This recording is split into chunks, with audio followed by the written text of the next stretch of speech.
श्री थावरचंद। मैं थावरचंद डामोर आदिवासी हूँ। मैं ना हिंदू हूँ, ना ईसाई हूँ, ना मुसलमान हूँ। मैं सिर्फ और सिर्फ आदिवासी हूँ।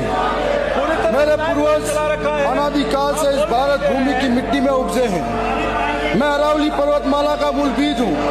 मैं बाहर से आया हुआ स्टेपिश डीएनए नहीं हूँ कि जब वोट चाहिए तो हिंदू, जब वोट चाहिए तब आदिवासी हिंदू, जब मंदिरों के अंदर से दलित तो आदिवासी को बाहर निकाला जाता है नीची जाति का समझकर, तब कोई नहीं। जब झालावाड़ के अंदर घटना होती है तो 10 लाख का मुआवजा, तब आदिवासी हिंदू नहीं। जब शंकर मेघवाल की हत्या होती है, जब जो दलितों के साथ अन्याय अत्याचार होता है, तब हिंदू नहीं। जब भील आदिवासी और गौंड आदिवासी दोनों ही इन वर्ण व्यवस्था में नहीं आते हैं, वर्ण व्यवस्थाओं से बाहर है। इतिहास गवाह है कि भील आदिवासी राजपूतों से पहले धरती पर शासन करते थे।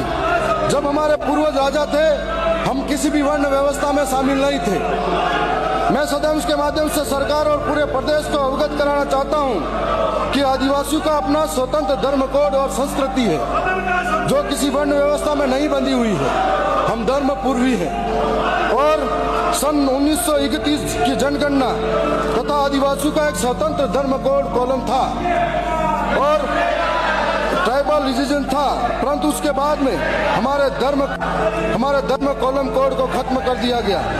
यही सबसे बड़ी ऐतिहासिक गलती रही कि हमारा धर्म कॉलम नहीं रहा, तो जो आदिवासी जिनके अंदर शिक्षा की कमी थी या जो आर्थिक रूप से तंगी में थे, धीरे धीरे जब धर्म कोड खत्म कर दिया गया तो इस किधर भी शामिल होते गए।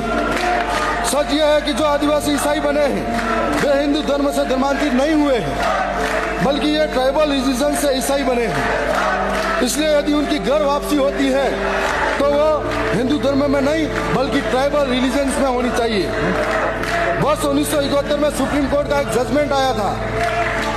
इसमें स्पष्ट कहा गया कि आदिवासी हिंदू नहीं है क्योंकि आदिवासी वर्ण व्यवस्था से बाहर है। तो सवाल ये उठता है, जब न हम तो वर्ण व्यवस्था में आते हैं, न किसी जाति के ढांचे में आते हैं, न किसी के बंदे हैं, तो जबरन हमें हिंदू कहकर क्यों परिभाषित किया जा रहा है। आज भी राजस्थान की 8वीं क्लास की किताब है जिसमें सामाजिक विज्ञान की किताब में साफ साफ लिखा गया है कि आदिवासियों के उनके धार्मिक विश्वास अन्य धर्मों से भिन्न है।